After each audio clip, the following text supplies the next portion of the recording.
le Seigneur Jésus cherche une personne et il appelle chacun individuellement. Jésus n'appelle pas collectivement.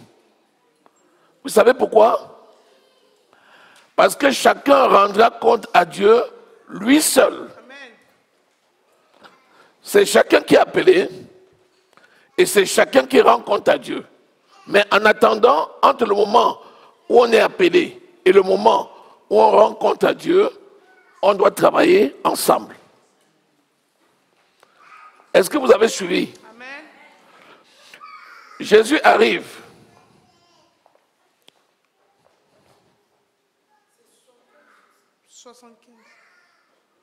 Oui, c'est 75.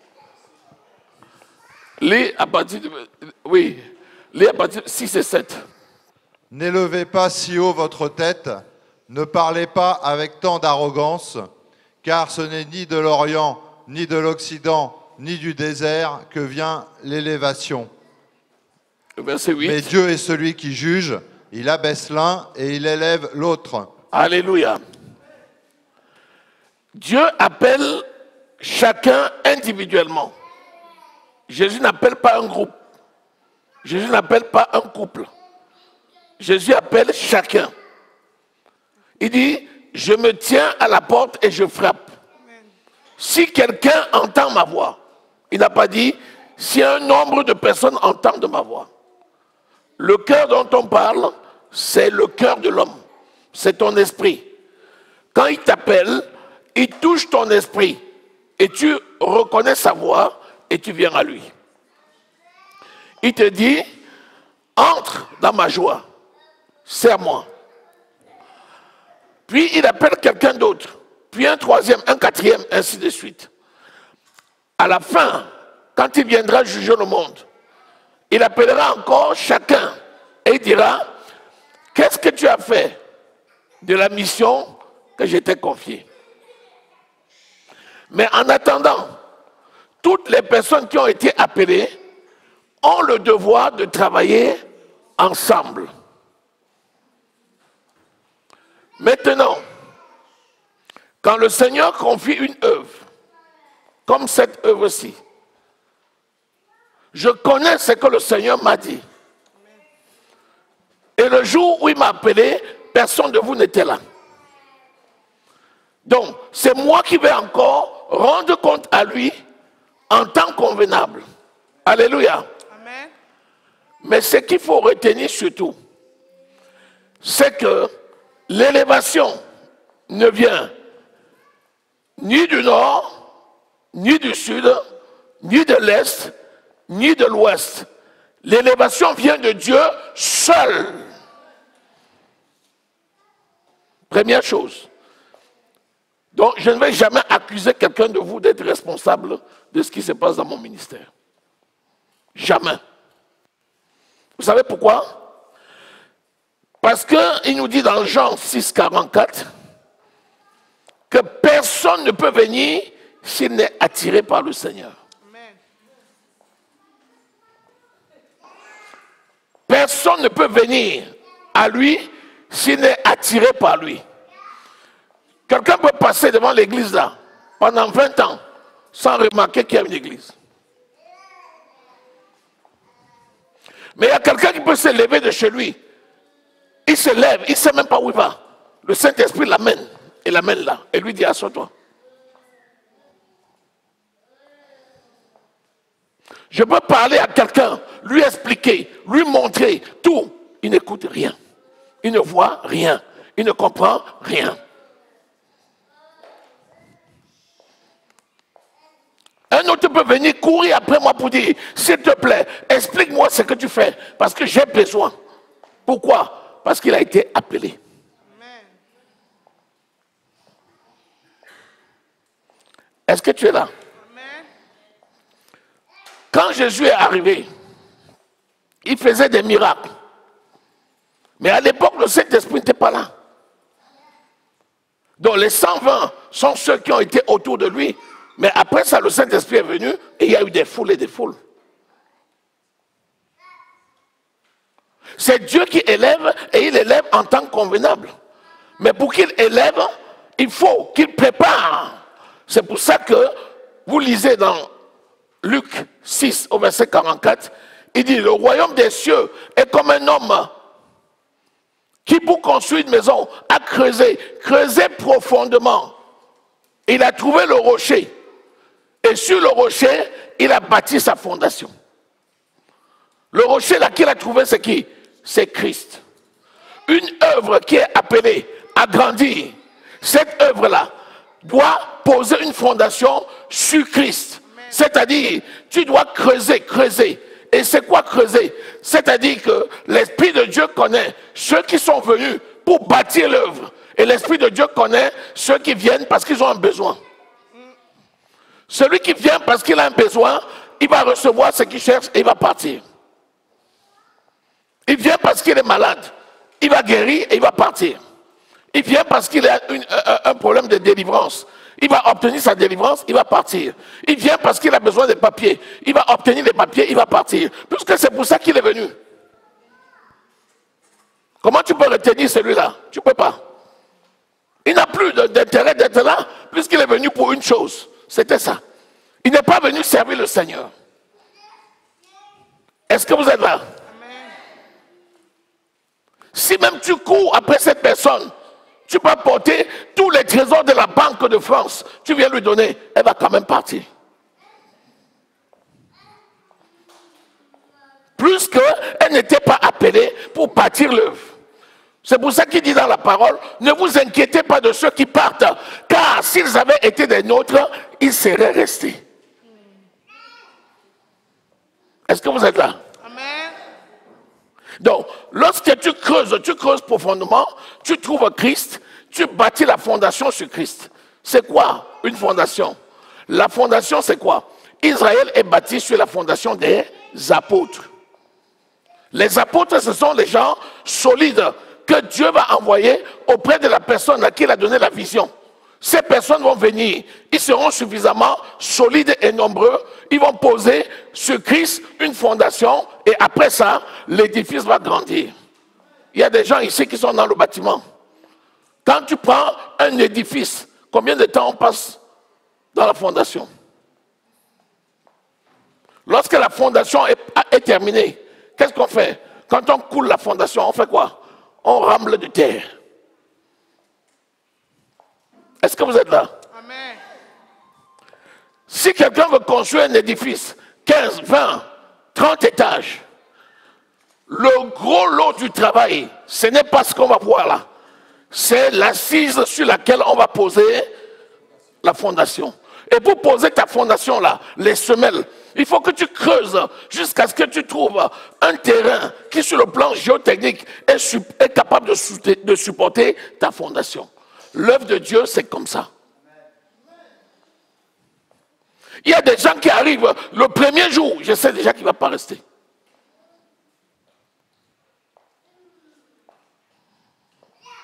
Il y a des gens qui arrivent, il est dans l'anonymat, mais je sais qu'il va rester. Parce que quand le Seigneur t'envoie quelqu'un, il te fait savoir qu'il a envoyé quelqu'un. Ceux qui sont là par intérêt, tu connais aussi. Est-ce que tu es là? Amen. Est-ce que tu es là? Amen. Personne ne peut avoir raison de l'œuvre de Dieu. Si c'est l'Éternel qui bâtit, c'est lui qui bâtit. Le psaume 127. Si tu bâtis sans l'Éternel, tu bâtis en vain. Ne t'en fais pas. Si je m'en vais appeler un homme de Dieu qui a reçu une onction particulière, je l'amène ici, toute la ville va venir. Oui ou non? Oui. Je te mets 2 vidéos sur Facebook. Je te montre un homme ouin qui ressuscite les morts, qui guérit les malades, qui donne la santé aux infirmes. Je te diffuse ça en 3 semaines. Je prends au CESPO. Il y aura une place qui va rester. Non. Les gens là qui viennent faire, ils viennent chercher quoi? Un miracle. Ils viennent chercher le miracle. On sait. Donc, fais un programme et toute la ville se draine, tout le pays. Les gens font les réservations à l'étranger. Ce n'est pas le plus difficile. Mais ce n'est pas ça qui bâtit l'œuvre de Dieu. Non.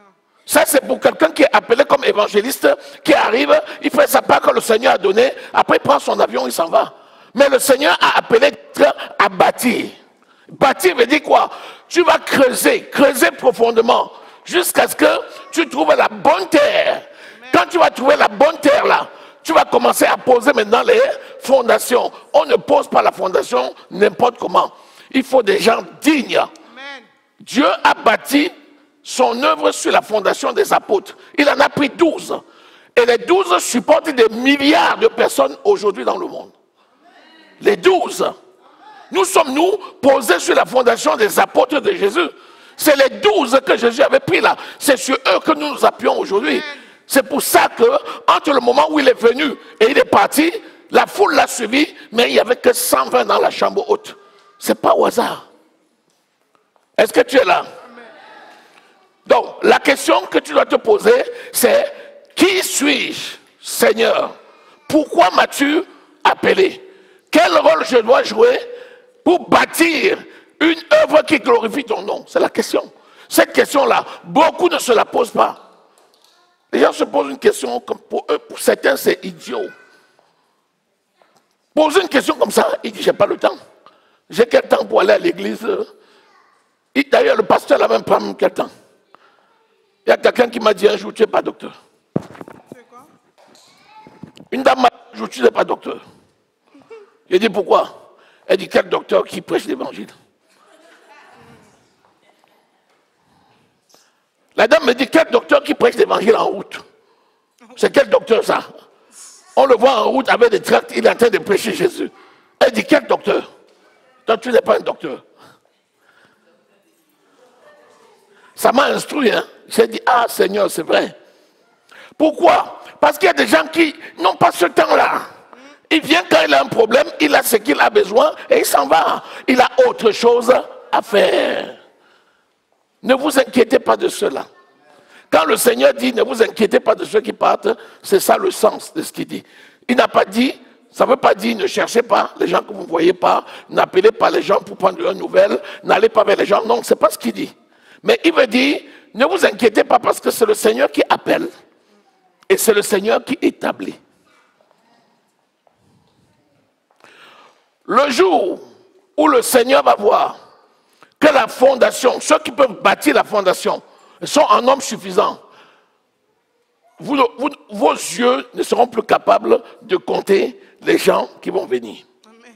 Le Seigneur peut rendre cet endroit petit en un mois. Jusqu'à ce qu'on sort à 3 heures du matin, on ne trouve pas de place. On peut faire 11 cultes ici un dimanche et des gens manquent toujours une place pour faire le culte. Qui fait ça? C'est Jésus. Si le Seigneur veut que ce soit comme ça, ça sera comme ça. Alléluia. Alléluia. Ça, c'est mon temps de prédication que je prends là. Parce que vous êtes en train de dire, après il va encore prêcher. Vous vous dites, après il va encore prêcher. Moi, j'ai déjà pris une partie de ma prédication.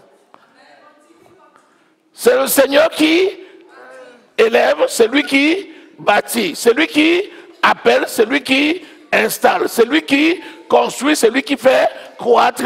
Tout est fait par lui et pour lui. Est-ce que tu as ton explication maintenant? Hein?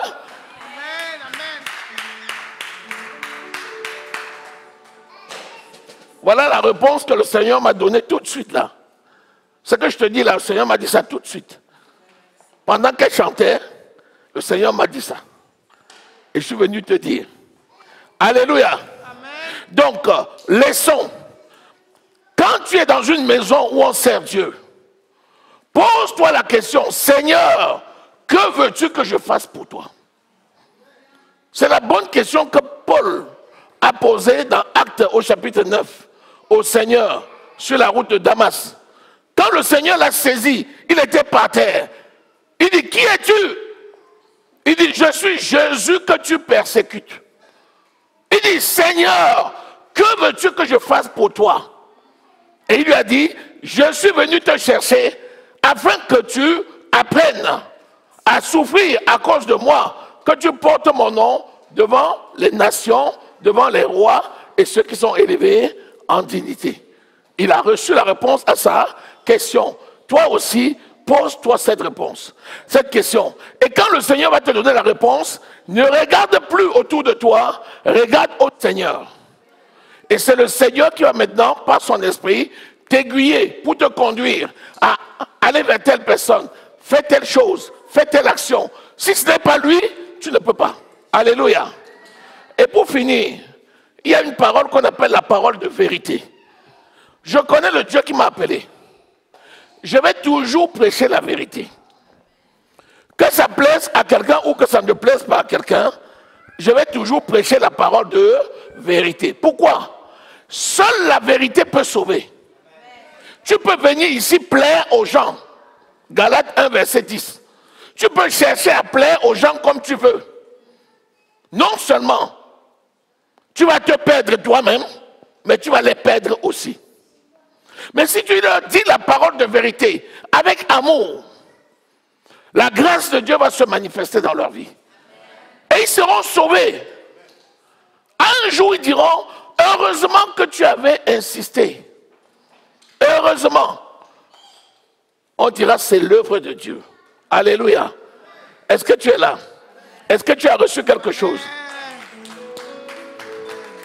Je vais te dire, moi personnellement, je ne peux pas être à la maison pendant que le culte je ne peux pas rester à la maison alors que j'ai le moyen. Alléluia. Parce qu'on peut avoir la volonté et ne pas avoir les moyens. C'est autre chose. Encore que quand c'est comme ça, on se débrouille pour rattraper le mieux que l'on peut.